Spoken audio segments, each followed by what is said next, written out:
Hello everybody, I'm back again and I'm very pleased to be back. I'm sorry it's been such a long time, but you'll see why in just a few minutes, I hope.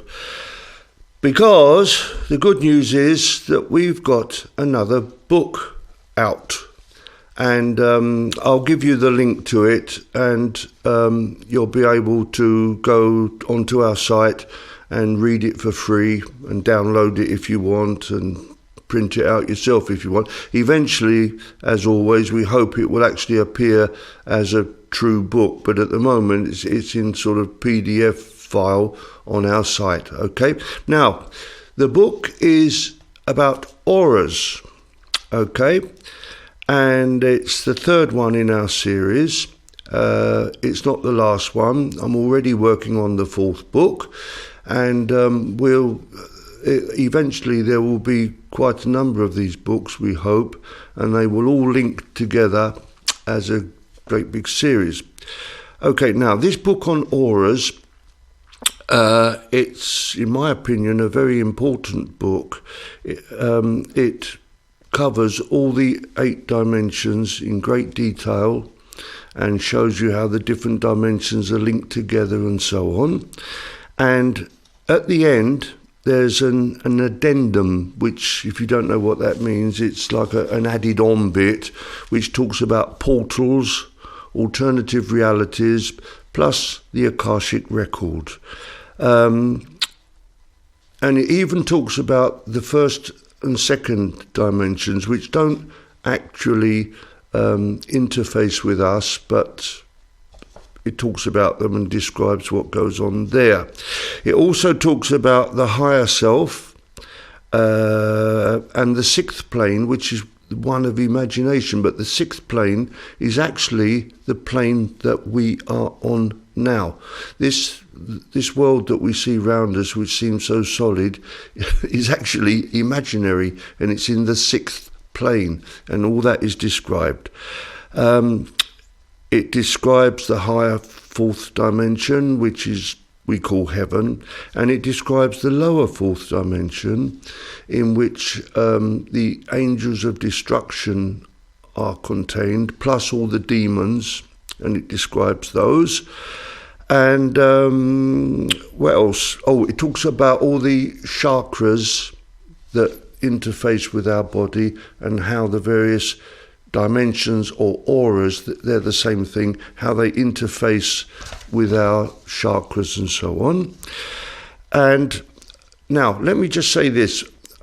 The reason that I've been sort of absent for so long is that up to 2 or 3 months ago, I was trying to do everything more or less on my own, and which means getting all the books and the various other information that the Great White Brotherhood give us, trying to write all that down, which I get by telepathy, and then at the same time trying to answer all the emails and comments that people send and so on, and it got too much. I couldn't do it all. Now, I've been working with 2 very nice gentlemen that have been trained by the Great White Brotherhood. One's called Guy and the other's called Scott. One lives in Canada and the other lives in America, and they've taken over doing all the emails and stuff, which leaves me free to do all the books and so on. Okay, so when you leave a comment now, if it's answered by either Guy or Scott, you know why. Okay, they're very capable people. They've been trained by the Great White Brotherhood, and they know as much about all this as I do, so you'll get very good information from them. Okay, and that's about all I want to say about this book. Oh yes, a link to the site. I'm going to put it in the description at the bottom of this video, but what it is www.thegreatwhitebrotherhood, all one word, .org, O-R-G, /books /. I'll say it again, www.thegreatwhitebrotherhood, all one word, .org, O-R-G, /books /. And if you go on that site,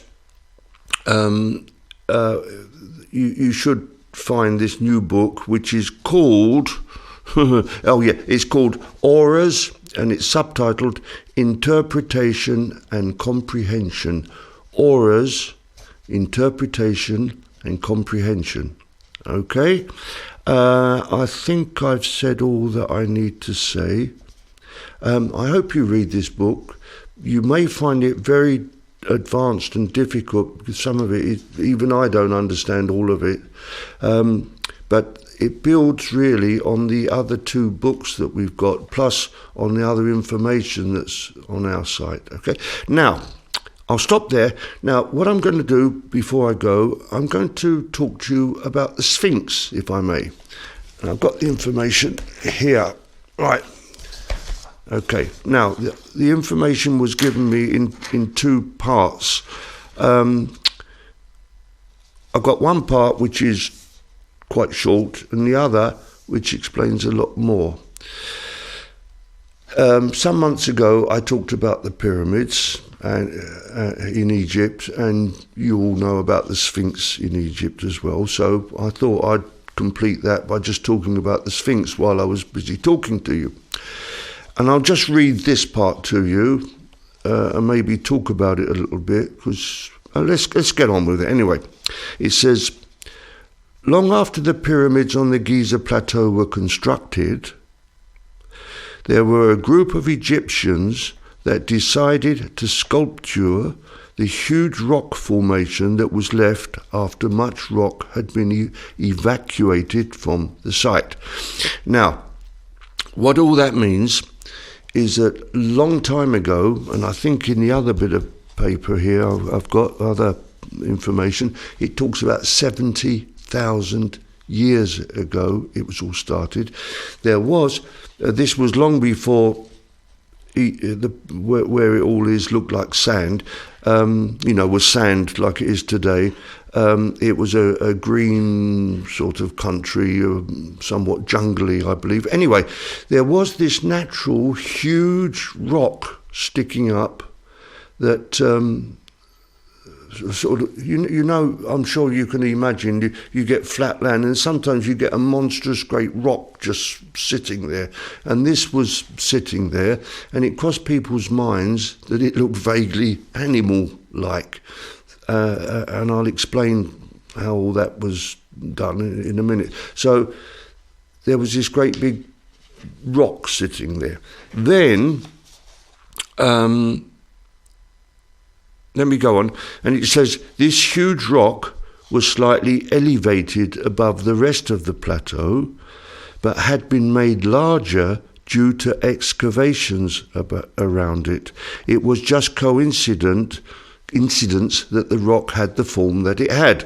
So what happened was, where this great big rock was sticking up on the ground, people decided to dig out below that area and around it more rocks for some other building projects that they had. But they left this monstrous great rock in place without touching it.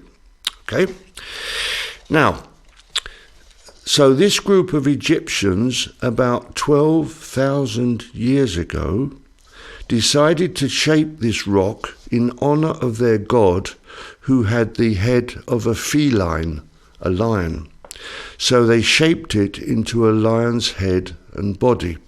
Now, if you link this to the very first sentence that they said, which was long after the pyramids on the Giza Plateau were constructed. Now, we're going back 12,000 years already, and they're already saying that the pyramids, of which I think there's 3, isn't there, in the Giza Plateau, 3 major ones, those 12,000 years ago were already there. So when they say that the pyramids were built 4,000 years ago, according to the Great White Brotherhood, that's not exactly true. They were already there 12,000 years ago. I think the reason that they're not eroded by rain and so on is that maybe by that time an earth change had happened that made the Giza Plateau become the desert area that it is today, but also it was covered with these other white blocks of stone that have long since disappeared that would have protected it. Okay, but apparently the pyramids are at least 12,000 years old. Okay, anyway, this group of people started to hack this great big rock about, and they made it look like a lion with a lion's head. But then there was a change, and a king had the lion's face recut into his image. Right, became a face. But at his death was recut into the shape that we see today, which is still a face, but it's not the face of that king, whoever he was. Oh, it goes on to say, this was meant to be a lion again, because these people were still worshipping a lion, I suppose. But the part of the rock that formed the head had been so cut away that there was not enough rock to form the face of a lion, so it was cut into a human shape. That's all they could do. The sculptors had been ordered to remove all trace of the previous king's head, that one that he made them carve out of the lion's head, which they did. They got rid of his head, and it just says at the end here, the face that we see today does not represent any particular person. It is all that could be done with the remaining rock. Now, I've got some more information here, which I'll read to you. It's written by hand. I did it by hand, so it's a bit difficult to read, but I'll do my best anyway. In the desert, at a place now called Giza, there is a huge rock. It has been carved into a form referred to as a Sphinx. A Sphinx was a hybrid form created long ago by blending feline and human genetics. And feline means cat-like, lion-like. Okay, so basically a Sphinx, if it was successfully formed, would have had a lion-like body and a somewhat human-looking head. Well, that's interesting, because it says here it had a lion's head, but maybe that was done later. Anyway, let's go on. I haven't had much time to read any of this. The beings were created.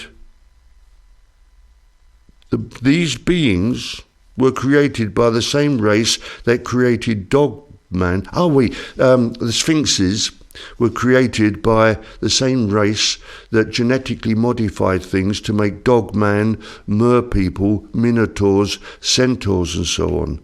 The idea always was to mix human and animal genes to create hybrid creatures for the simple pleasure of experimenting with life forms and the building blocks of life you call DNA/RNA. As was already mentioned, this was a long time ago, and an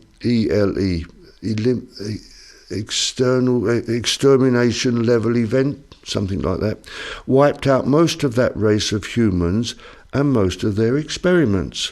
Thus, the Sphinx beings, these lion-like animals with human heads, no longer exist in physical form. But to return to the huge rock in the Giza Plateau referred to as the Sphinx. Many, many thousands of years ago, this rock existed in a form that suggested to man that it had a vague animal body shape, which I mentioned. But we stress that it was a natural formation produced by Earth, as do so many shapes of rock throughout the Earth. At that time, the Giza Plateau was not where it is today, but in an area that delivered a lot of rainfall, which accounts for the weathering on the rock. There was, of course, an extinction level event which caused the Earth to shift, and thus the Sphinx is in a desert region today, Cairo and so on. We wish you to comprehend that the rock referred to as the Sphinx is as old as the earth itself. Its strange animal-like shape caught man's attention, and it was decided to manipulate the natural shape to more closely resemble the body of an animal. The original rock had no head part.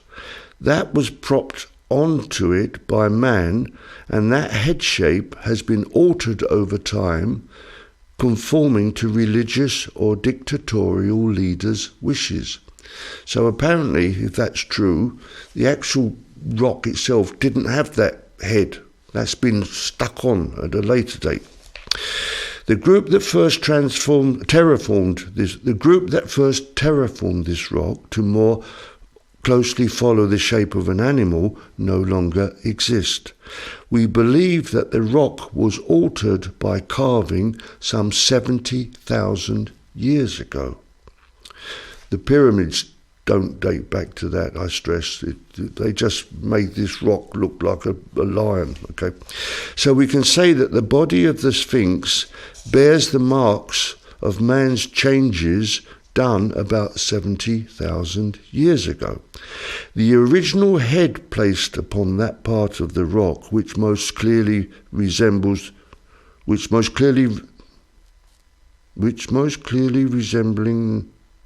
the natural part for a head. The original head placed upon that part of the rock, which most clearly resembling the natural part for a head to be placed on, was human. Sorry, it's a bit of a jumble. But apparently the very first head that was stuck on it had a human shape, which I think sphinxes are supposed to have, aren't they? They've got a lion's body and a human head. Okay?